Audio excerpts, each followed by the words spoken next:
আমি প্রতিদ্বন্দ্বী না, আমি প্রতিযোগী। বাংলাদেশ জামায়াত ইসলামী দীর্ঘদিন পরে কেন্দ্রীয় সংগঠনের দৃষ্টিভঙ্গির আলোকে, পরামর্শ এবং সিদ্ধান্তের আলোকে লালমনিরহাট ৩ আসনে আমরা এবারে নির্বাচন করার সিদ্ধান্ত গ্রহণ করেছি। বাংলাদেশ জামায়াত ইসলামীর আমরা জাত্যহীন কণ্ঠে লালমনিরহাট সদর উপজেলার প্রতিটি ধর্মের বর্ণের মানুষকে আমরা এই অভয় দিচ্ছি, লালমনিরহাট সদরের প্রতিটি ধর্মের মানুষ যদি আমাদের পাশে থেকে সহযোগিতা করে আমাদেরকে নির্বাচিত করেন এবং সমাজসেবামূলক কাজ করার সুযোগ সৃষ্টি করে দেন, তাহলে আমরা দায়িত্বহীন কণ্ঠে ওয়াদা করছি, আমরা রাষ্ট্রের কোনো সম্পদ আমরা আত্মসাৎ করব না ইনশাল্লাহ।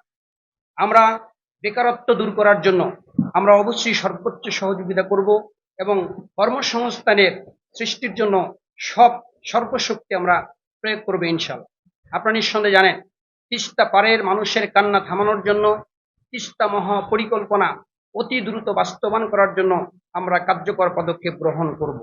আমরা দেশের গর্বিত নাগরিক হিন্দু ধর্মাবলম্বী ভাই বোনদের অবশ্যই তাদের সকল উপাসনালয়গুলোকে আধুনিকায়ন করার মধ্য দিয়ে সাম্প্রদায়িক সম্প্রীতির একটি অনন্য দৃষ্টান্ত আমরা স্থাপন করব।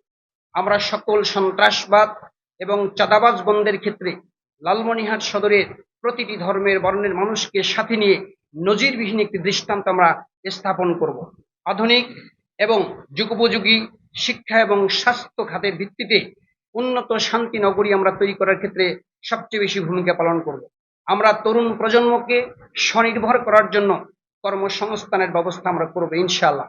আপনারা নিঃসন্দেহে জানেন, লালমনিরহাট সদর উপজেলার মোগলহাট একটি স্থল বন্দর আছে, যে স্থল বন্দরটি চালু করার মধ্য দিয়ে আমরা এখানে সকল ব্যবসায়ীদের কর্মসংস্থানের সুন্দর ব্যবস্থা আমরা করতে পারবো ইনশাআল্লাহ।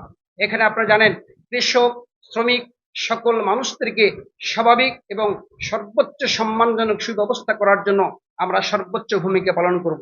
আমরা আবারও বলছি, এমন একটি লালমনিরহাট সদর আমরা তৈরি করতে চাই, যেই লালমনিরহাট সদরটি আমার লালমনিরহাট নয়, আমাদের লালমনিরহাট হবে ইনশাআল্লাহ।